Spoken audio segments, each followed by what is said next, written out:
Good morning everyone. आज हम इस वीडियो में एक ऐसे इंटरनेशनल लीगल कॉन्सेप्ट की बात करेंगे जिस पे फ्रिक्वेंटली डिस्कस होता है। State responsibility for non state actors. International legal system है जब कोई एक स्टेट दूसरे स्टेट के अगेंस्ट में अनलॉफुल और रॉन्गफुल एक्ट कमिट करता है, जैसे कि ट्रीटी का वायलेशन करना, कमिटिंग एग्रेशन और सपोर्टिंग टेररिज्म, दैन इस स्थिति में एक स्टेट के दूसरे स्टेट के प्रति अकाउंटेबिलिटी अराइज होती है, जिसे हम स्टेट रिस्पॉन्सिबिलिटी कहते हैं। इसके कॉन्टेक्स्ट में इंटरनेशनल लॉ कमीशन 2001 में स्टेट रिस्पॉन्सिबिलिटी के ऊपर ड्राफ्ट आर्टिकल अडॉप्ट की थी, जिसके प्रोविजन के अकॉर्डिंग एक स्टेट की लायबिलिटी और रिस्पॉन्सिबिलिटी तय होती है।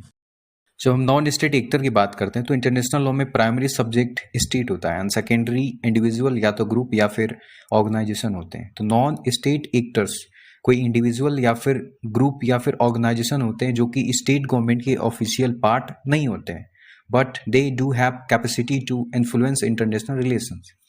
एग्जाम्पल में आर्म्ड लीगल ग्रुप्स हो सकते हैं, टेररिस्ट ऑर्गेनाइजेशन हो सकते हैं, जैसे लश्कर e Taiba. Although Lashkar e Taiba is a not officially part of Pakistan military, but they operate from its Pakistan territory and they get training, they receive training, protection, support from the elements within the Pakistan. So in this scenario, Lashkar-e-Taiba is non-state actor but getting support from the government. जब हम बात करते हैं non state actor के conduct के बारे में, which are operated with the state support, then by virtue of Article 8 of draft article, the responsibility of that state is analyzed. Draft article के आर्टिकल 8 के अकॉर्डिंग एक पर्सन या फिर group of person के conduct को हम state के act के रूप में तभी कंसिडर कर सकते हैं जब वह कंडक्ट या तो स्टेट के इंस्ट्रक्शन या फिर स्टेट के डायरेक्शन और कंट्रोल के अंडर हुआ हो। सो ऐसी स्थिति में आर्टिकल 8 में जो एक्सप्रेशन है पर्सन और ग्रुप ऑफ पर्सन्स, ये separate legal entity personality lack करती है। Means they act on a de facto basis, means their act aren't recognized by law. So इस स्थिति में जो आर्टिकल 8 है नॉन स्टेट एक्टर के कंडक्ट को इंक्लूड करती है जो कि ऑपरेट होते हैं अंडर द इंस्ट्रक्शन, डायरेक्शन और कंट्रोल ऑफ द स्टेट। जब स्टेट की रिस्पॉन्सिबिलिटी की डिटर्मिनेशन की बात आती है तो आर्टिकल 8 में लास्ट एक्सप्रेशन जो कि अंडर द डायरेक्शन और control, this is most controversial one. अब इसमें 2 या 3 टेस्ट होती हैं जिसके अकॉर्डिंग बताया जाता है कि कैसे एक स्टेट रिस्पॉन्सिबल हो सकता है for the conduct of the non state actor. पहली टेस्ट है इफेक्टिव कंट्रोल टेस्ट, जो कि आईसीजे ने 1986 में प्रोपाउंड की थी।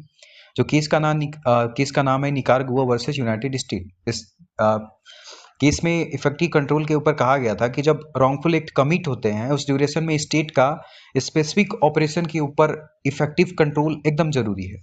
और इस केस में हेल्ड किया गया था कि जो यूएस है इंटरनल अफेयर्स में निकारागुआ का इंटरवेन की थी, उसके लिए यूएस लाइबल होगी, बट जो मिलिट्री ऑर्गेनाइजेशन थे, जो कॉन्ट्रास्ट थे, उन्होंने जो कंडक्ट किए थे उसके लिए यूएस लाइबल नहीं होगी, क्योंकि even without the US support contrast could have done the work. So this was the reasoning in this case, and the same principle, that is effective control test, that was reaffirmed in Bosnia versus Serbia in 2007. दूसरी test है overall control test, जो कि 1999 में international criminal tribunal of former Yugoslavia ने प्रोपाउंड की थी, जिसमें कहा गया था कि स्टेट अगर किसी ग्रुप के स्ट्रक्चर, ऑपरेशन और प्लानिंग में ओवरऑल कंट्रोल रखती है तब इस स्थिति में स्टेट को रिस्पॉन्सिबल माना जाएगा।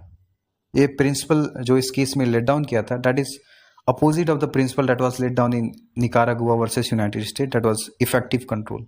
सो ये 2 टेस्ट हैं जो कि इंटरनेशनल लीगल सिस्टम में स्टेट रिस्पॉन्सिबिलिटी में एक वाइटल रोल प्ले करते हैं for the conduct that is done by the non state actor.